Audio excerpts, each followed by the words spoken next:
আসসালামু আলাইকুম। আপনারা সবাই কেমন আছেন? দেশ বিদেশ যে যেখান থেকে আমার ভিডিওটি দেখছেন, আশা করি সকলে ভালোই আছেন।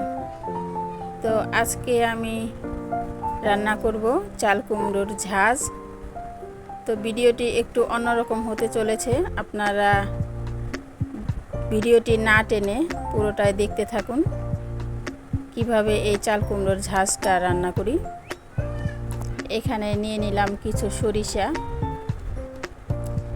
এগুলোকে এখন পানিতে ভিজিয়ে রাখবো প্রায় 20 মিনিটের মতন, যাতে সরিষার মধ্যে ছোট ছোট মাটি থাকলে সেগুলো একদম গলে যায়। আর চাল কুমড়াটা এখন কেটে নিই। তো দেখুন আপনারা যে কিভাবে এই চাল কুমড়াটা কাটছি। এটাকে এরকম একটু মোটা করে একটা চাক করে নিলাম।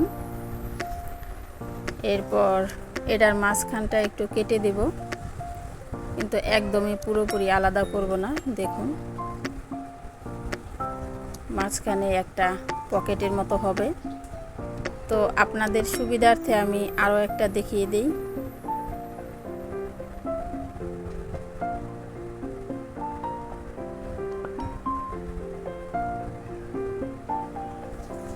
এই তো দেখুন এটার ভেতরে এমন হবে। এখন এগুলাকে হালকা একটু ভাপিয়ে নিই, একটু লবণ আর একটু হলুদ দিয়ে অল্প কিছু সময় ভাপ দিয়ে নেব।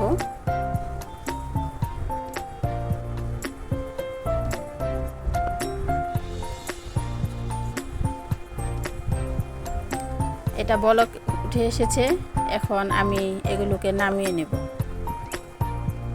বেশি সময় সিদ্ধ করা যাবে না, তাহলে আবার এগুলো ভেঙে যাবে।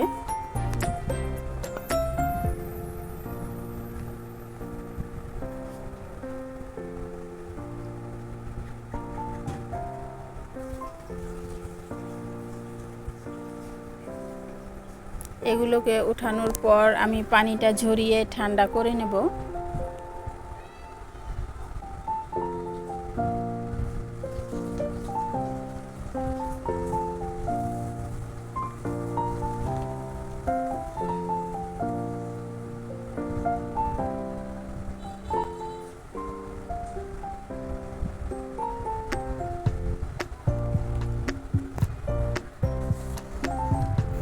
চাল কুমড়াটা ঠান্ডা হতে হতে এদিকে আমি কিছু সরিষা বেটে নিই। দেখুন এখানে কিছু কাঁচামরিচ আর অল্প একটু লবণ দিয়ে সরিষাটা বেটে নেব। এই রান্নাটাতে খুব বেশি উপকরণ লাগবে না। আর পাটায় বাটার কারণ হলো একটু শুকনো শুকনো টাইপের সরিষাটা হলে ভালো হয়। ব্লেন্ড করলে যদি শুকনোভাবে ব্লেন্ড করা যায় তাহলে আপনারা সেভাবেও নিতে পারেন। তো এখন সামান্য একটু হলুদ দিয়ে সরিষাটাকে মাখিয়ে নিলাম। আর এইদিকে ঠান্ডা হওয়া চাল কুমড়োতে হালকা একটু লবণ, একটু শুকনা মরিচের গুঁড়া আর অল্প একটু হলুদ দিয়ে মাখিয়ে নেব। এই রান্নাটা অল্প উপকরণেই হয়ে যায় আর খেতেও সেই অসাধারণ হয়।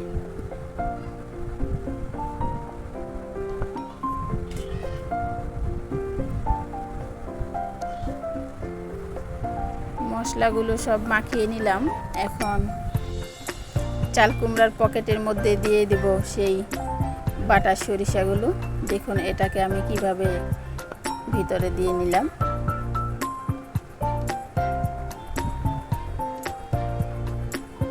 চাল কুমড়াটা সিদ্ধ করার কারণে একটু নরম হয়ে গেছে, সেজন্য এটাকে ভালোভাবে সুন্দর মতো দেওয়া হচ্ছে। আরও একটা দেখে নিন।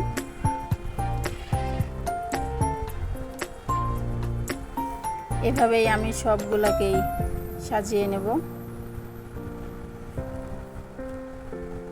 দেখুন আমার সবগুলোই সাজানো হয়ে গেছে। এখন এগুলোকে আমি সরিষার তেলে ভেজে নেব। সরিষার তেলটা দিয়ে নিলাম। আর ভিডিওটি ভালো লাগলে একটা লাইক কমেন্ট শেয়ার দিয়ে রাখবেন। আমার চ্যানেলটাকে সাবস্ক্রাইব করে পাশে থাকবেন।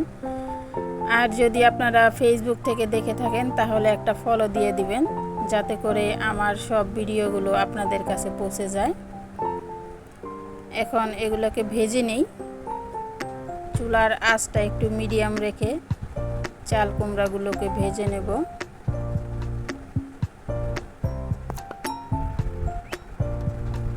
এইভাবে চাল কুমড়াটা রান্না করলে খুব অসাধারণ স্বাদ হয়, আপনারা একবার ট্রাই করে দেখুন।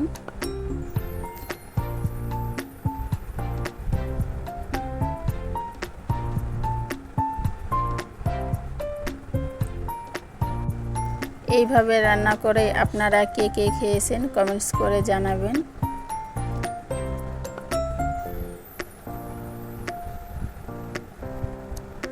এখন এগুলোকে আমি উল্টে পাল্টে দেব। এগুলা 2-3 বার উল্টে পাল্টে দেওয়া হবে।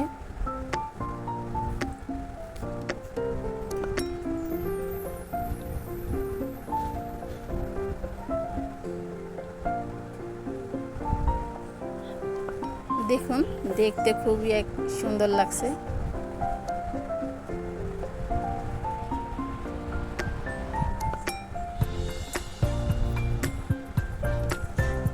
আর এই পর্যায়ে আমার ভাজাগুলো সব হয়ে গিয়েছে। ভিডিওটি আজকের মতো এই পর্যন্তই। সকলে ভালো থাকবেন। আসসালামু আলাইকুম।